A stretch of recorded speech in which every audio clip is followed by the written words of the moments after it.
Sunil Gogoi location ধৰা পেলালে CID। Sunil Gogoi বৰ্তমান ক'ত আছে? যি মানে মোবাইল নম্বৰ আপোনালোকে গম পায় সলনি কৰিছিল বাৰে বাৰে তাৰ ফোন নং, আৰু ফোন নংটো সলনি কৰাত এটা CID নম্বৰ পালে আৰু CID লোকেশন টেগ কৰিলে আৰু বৰ্তমান ধৰা পৰিল আৰু CID এতিয়া সুনীল গগৈক ধৰা পেলালে আৰু সুনীল গগৈক চুচুৰাই CID আনি লগালে হেণ্ডকাপ। নমস্কাৰ বন্ধু বান্ধৱীসকল, মই ৰিম্পী মোৰ চেনেললৈ পোনপ্ৰথমে আপোনালোকক সকলোকে স্বাগতম জনাইছোঁ। আশা কৰোঁ দিনটো ভালে যাওক, কুশলে যাওক। মই বৰ্তমান উপস্থিত আছোঁ কেনেকুৱা লোকেশ্যনত চাওক আপোনালোকে, কিমান ধুনীয়া এটা মনোমোহা দৃশ্য আৰু মোৰ বহুত ভাল লাগিলে আৰু ভাল লগা কাৰণে মই আপোনালোকৰ মাজলৈও এই যিটো মনোমোহা প্ৰাকৃতিক পৰিৱেশ, যি সেউজীয়া, সেই পৰিৱেশটো আপোনালোকৰ মাজতো শ্বেয়াৰ নকৰাকৈ থাকিব নোৱাৰিলোঁ। যিহেতু আপোনালোকে গম পায় আজি সুনীল গগৈ জাহাংগীৰ হুছেইনৰ যি হত্যাকাণ্ডটো হৈ যোৱা আজি কিমান দিন হ'ল আপোনালোকে গম পায়। আজি 2 মাহ পাৰ হৈ 3 মাহত কিজান ভৰি দি উকলিবলৈ হ'ল আৰু আপোনালোকে সকলোৱে জানে, কাৰণ সুনীল গগৈ এতিয়ালৈকে সন্ধানহীন হৈ আছে আৰু জাহাংগীৰ হুছেইনক যিহেতু ন্যায় দিয়াব পৰা নাই আৰু এতিয়া পুলিচ প্ৰশাসনে যিহেতু লৈছিল হাতত, CIDক দিলে, CIDয়ে এতিয়া তদন্ত চলাই আছে। আপোনালোকক যে মই কৈছিলোঁ লোকেশ্যন টেগ কৰি সুনীল গগৈক গম পালে যে সুনীল গগৈ ক'ত পলাই আছে, কাৰণ সুনীল গগৈ যি লোকেশ্যনত গম পাই গ'ল যে সুনীল গগৈ বৰ্তমান ক'ত পলাই আছে। আৰু এইটো কাৰণে ক'বলৈ বাধ্য হ'লোঁ, সুনীল গগৈ আপোনালোকে পাইছিলে নিউজত যে সুনীল গগৈয়ে মোবাইল ফোনসমূহ বদলি কৰি আছে বা ফোন নংটো চেঞ্জ কৰি আছে। যদি প্ৰকৃততে ফোন নংটোতো চেঞ্জ কৰি আছে বুলি কেনেকৈ ধৰা পেলালে আপোনালোকে কওকচোন, কেনেকৈ ধৰা পেলালে যে সুনীল গগৈয়ে তাৰ মোবাইল ফোন নংটো চেঞ্জ কৰিলে? নিশ্চয় পত্নীৰ হাতত থাকিব লাগিব, কাৰণ পত্নীৰ হাতত থাকিলেহে কেনেবাকৈ গম পাব। আৰু যদি প্ৰকৃততে ফোন নংটো চেঞ্জ কৰাত যদি ফোন নংটো পায় তেতিয়াহ'লে লোকেশ্যন টেগ কৰিলে নিশ্চয় ওলাই পাব।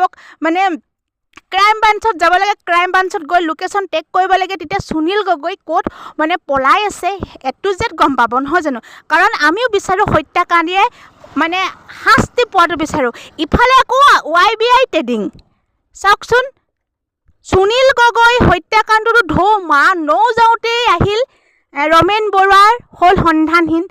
ৰমেন বৰুৱাক বিচাৰি নৌপোৱা আগতেই আহি আকৌ ট্ৰেডিং YBI যি এপটো, আৰু সেই ট্ৰেডিং YBI এপটোক মানুহক জ্বলা-খলা খুৱাই মানুহৰ কলিজা খাই লৈ সেই আমেৰিকাৰ দেশৰ যি YBI trading app, stock market, তেনেকুৱা মানি মাৰ্কেট, শ্বেয়াৰ মাৰ্কেট, তেনেকুৱা অবৈধ মানে আনলিগেলি তেনেকুৱা ট্ৰেডিং এপবিলাক আহি আমাৰ যি মানে দুখীয়াসকলৰ মানুহক খুলি খাই পইচাটো লুটি পুটি লৈ গুচি গ'ল। সেই বাহিৰৰ দেশৰ ট্ৰেডিং এপবিলাকে আমাৰ অসমীয়া যি উঠি অহাৰ প্ৰজন্মৰ এছামিও সেই ট্ৰেডিং এপত পইচা লগাইছিল, মানে মানি আৰ্ণ হ'বৰ কাৰণে ট্ৰেডিং এপত মানি লগাইছিল, আপোনালোকে সকলোৱে জানে। আৰু যিহেতু ট্ৰেডিং যি YBI এপত আপোনালোকে পইচাটো লগাইছিলে বা আমি লগাইছিলোঁ, আমি ভাবিছিলোঁ যে আমাৰ যিটো কেপিটেল সেই কেপিটেলটো ডাবল হ'বৰ বাবে কাৰণে আমি YBI ট্ৰেডিং এপত পইচা লগাইছিলোঁ। যেনে বহুত আছে trading, stock market, share market, money market, বিভিন্ন ধৰণৰ ট্ৰেডিং আছে, যি ট্ৰেডিং কৰিলে আমাৰ লাভ হয়, যি লিগেলি, যি আমাৰ সেবিয়ে যি ৰেজিষ্ট্ৰেশ্যন কৰা হ'ব লাগিব। আপোনালোকে এতিয়া যিসকলে নাজানে সেইসকলে বুজি লওক, সেবিয়ে ৰেজিষ্ট্ৰেশ্যন কৰাব লাগিব, তেতিয়াহে সেই ট্ৰেডিং এপবিলাক বৈধ মানে লিগেলি হয়। আৰু এতিয়া কি কৈছিলে আপোনালোকে গম পায় যে KYC ভেৰিফাই কৰিব লাগিব 6000, আৰু এতিয়া KYC ভেৰিফাই নকৰা কাৰণে সেই আমাৰ যিটো YBI যিটো এপ্লিকেশ্যনটো, সেই এপ্লিকেশ্যনটো এক্সপায়াৰ বুলি কৈ, মানে সেই এপ্লিকেশ্যনটো খোলাৰ পিছত আপোনালোকে গম পায় যে এক্সপায়াৰ হৈ গ'ল। এতিয়া সেই ট্ৰেডিঙে তেওঁ লগালে জ্বলা-খলা। আপোনালোকক মই অনুৰোধ কৰিছোঁ, সেই যিবিলাক এপ্লিকেশ্যন, যি trading YBI trading, stock market, trading money market, তেনেকুৱা যদি আনলিগেলি তেনেকুৱা ট্ৰেডিং আহে আপোনালোকে কেতিয়াও একচেপ্ট নকৰিব। আৰু এইটো এটা জ্বলন্ত উদাহৰণ আপোনালোকৰ মাজত আপোনালোকে নিজে পাইছে, বেলেগে দেখাব নালাগে, কাৰণ ইয়াত বহুত মানুহে ট্ৰেডিং কৰিছিল, নিজৰ কেপিটেলটো তাত থৈছিল ডাবল আৰ্ণ হ'বৰ কাৰণে, যি ষ্টক মাৰ্কেট ট্ৰেডিং তেনেকৈ YBY মানি মাৰ্কেট তেনেকুৱা ধৰণৰ মানে যি আনলিগেলি তাত কেতিয়াও আমি নিজৰ মানিটো থ'ব নালাগে আৰু বেংকত ট্ৰেন্সফাৰ হ'ব বুলি আৰু উইথড্ৰ হ'ব বুলি আপোনালোকে ভাবিব নালাগে। এতিয়া আপোনালোকে গম পায় মই ট্ৰেডিঙৰ কথাও মাজতে কৈ দিলোঁ আৰু যিহেতু এতিয়া সুনীল গগৈ সন্ধানহীন হৈ আছে আৰু যদি সুনীল গগৈ প্ৰকৃততে যদি সঁচাকৈ ফোন নংটো বদলি হ'ল বুলি গম পাইছে তেতিয়াহ'লে ফোন নংটো টেক কৰক, ক্ৰাইম ব্ৰাঞ্চত গৈ A to Z ওলাই পৰিব সুনীল গগৈ ক'ত আছে। CID তেতিয়া যদি পাৰে চুচুৱাই আনি হেণ্ডকাফ লগাব লাগে, যিমান ধাৰা লগাব লাগে এজন হত্যাকাৰী এজনক হত্যা কৰাৰ পিছত, কাৰণ সেই জাহাংগীৰ হুছেইনক মুণ্ড ছেট কৰিছে, হাত ভৰি কাটি পেলাইছে, তাত কেমিকেল ইউজ কৰিছে, আধা জ্বলাই দিছে। সেই যিটো হত্যা কৰিছে সেই হত্যা বিনিময়ত কিমান ধাৰা পৰিব, কিমান ধাৰাত সেই হত্যাকাণ্ডটো সেই আইনে হত্যাকাৰীজনক দোষী সাব্যস্ত কৰিব, সিমান ধাৰা লগাই সেই সুনীল গগৈক তেনেকৈ শাস্তি বিহিত ব্যৱস্থা কৰিবলৈ অনুৰোধ কৰিছোঁ। আৰু যিহেতু CID মুৰব্বী যিহেতু সংযুক্তা পৰাশে পত্নীক এটা কথা কৈছিলে যে আপুনি সেন্দুৰ ফুট কিয় মোহাৰিলে, বিধৱা সাজ কিয় পিন্ধিলে, কাৰণ A to Z তথ্য থাকিব লাগিব সংযুক্তা পৰাশৰ হাতত বা CID সেই মুৰব্বী বা CID হাতত মানে সম্পূৰ্ণ তথ্য থাকিব লাগিব, নহ'লে কেনেকৈ ক'ব পাৰিলে যে সুনীল গগৈ নামৰ সেই সেন্দুৰ ফুট কিয় মোহাৰিলে। যদি সিহঁতৰ হাতত যদি তথ্য A to Z আছে কিয় তেতিয়াহ'লে প্ৰমাণ সহকাৰে সুনীল গগৈ জীৱিত আছে বুলি মানুহৰ মানে ৰাইজৰ আগত কিয় দাঙি নধৰে, কাৰণ ৰাইজে ভাবিছে সুনীল গগৈকো মাৰি পেলালে। কিছুমান সন্দেহত বহুত কথা কৈ দিয়ে আৰু আপোনালোকে ছ'চিয়েল মিডিয়াত নিশ্চয় দেখিছে যে সুনীল গগৈকো হত্যা কৰি পেলালে নেকি, সুনীল গগৈ পত্নীও জড়িত আছে নেকি, বিভিন্নজনে বিভিন্নভাৱে মত প্ৰকাশ কৰিছে, আপোনালোকে নিশ্চয় গম পাইছে।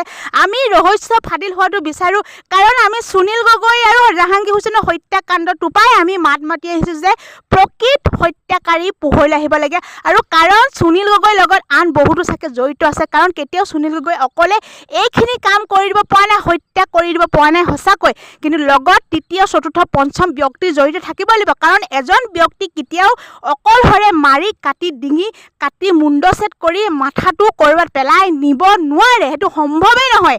আৰু সুনীল গগৈ অনতি পলমে CID গ্ৰেপ্তাৰ কৰিব লাগে, তাকে অনুৰোধ কৰিছোঁ। আৰু কিমান চিঞৰিম আপোনালোকৰ মাজত ন্যায় বিচাৰি হত্যাকাৰী মানে উচিত কঠোৰ শাস্তি পাব লাগে বুলি কিমান চিঞৰিম আপোনালোকৰ মাজত, চিঞৰিও আমি ডিঙি শুকাই যোৱাৰ আগতে শুকাই গৈছে, হ'লেও আমি কেতিয়াও ৰখি নাথাকোঁ। হত্যাকাৰীয়ে শাস্তি পাবলৈ আমি এনেকৈ ডিঙি ফাটি হ'লেও চিঞৰিম, কাৰণ আমাৰ যি অসমত যি অনৈতিক কাম হৈ আছে সেই অনৈতিক কামখিনি বন্ধ হ'ব লাগে। আৰু আপোনালোকে বিচাৰেনে, যদি বিচাৰে আপোনালোকে ভিডিঅ'টো যিমান পাৰে সিমান শ্বেয়াৰ কৰি দিয়ক। সুনীল গগৈক সন্ধান নোলোৱালৈকে, এই ঘটনাটোৰ ৰহস্য ফাদিল নোহোৱালৈকে আপোনালোকৰ মাজত য'তেই নহ'লক, বাটত হ'লেও ঘাটত হ'লেও য'তেই নহ'লক এনেকৈ ভিডিঅ' এটা প্ৰস্তুত কৰিম। কাৰণ মই গৈছিলোঁ লটাৰী খেলৰ এখন ভিডিঅ' প্ৰস্তুত কৰিবলৈ, সেই লটাৰী খেলখনৰ ভিডিঅ' প্ৰস্তুত কৰি আপোনালোকৰ মাজত ইয়াতে আহি ষ্টাৰ্ট কৰিছোঁহি, কাৰণ সুনীল গগৈ এই ঘটনাটোৰ লগত মানে আমি ভিডিঅ' প্ৰস্তুত কৰি আছোঁ। মানে আপোনালোকৰ মাজত যিহেতু মই নতুন যি ভিডিঅ'সমূহ প্ৰেৰণ কৰি আছোঁ, ভাবিলোঁ আজি আপোনালোকে ৰখি আছে কি সুনীল গগৈ ঘটনাটো কোনফালে আগবাঢ়িছে বা কি তথ্য পাইছে, সেইখিনি কাৰণে আপোনালোকে ৰখি আছে মই জানো। সেইটো কাৰণে আপোনালোকৰ মাজত ভিডিঅ'টো কেনেকৈ শ্বেয়াৰ নকৰাকৈ বা ভিডিঅ'টো বনাই আপোনালোকৰ মাজত শ্বেয়াৰ নকৰাকৈ থাকোঁ, সেইটো কাৰণে চাওক। আপোনালোকৰ মাজত এই পাহাৰৰ দৃশ্যত আছোঁ আৰু বিশেষ ভিডিঅ'টো দীঘলীয়া নকৰোঁ, আপোনালোকে যিমান পাৰে সিমান ভিডিঅ'টো শ্বেয়াৰ কৰক আৰু সুনীল গগৈক সন্ধান নোহোৱালৈকে এনেকৈ ভিডিঅ' প্ৰস্তুত কৰি থাকিম। ধন্যবাদ। জয় আই অসম।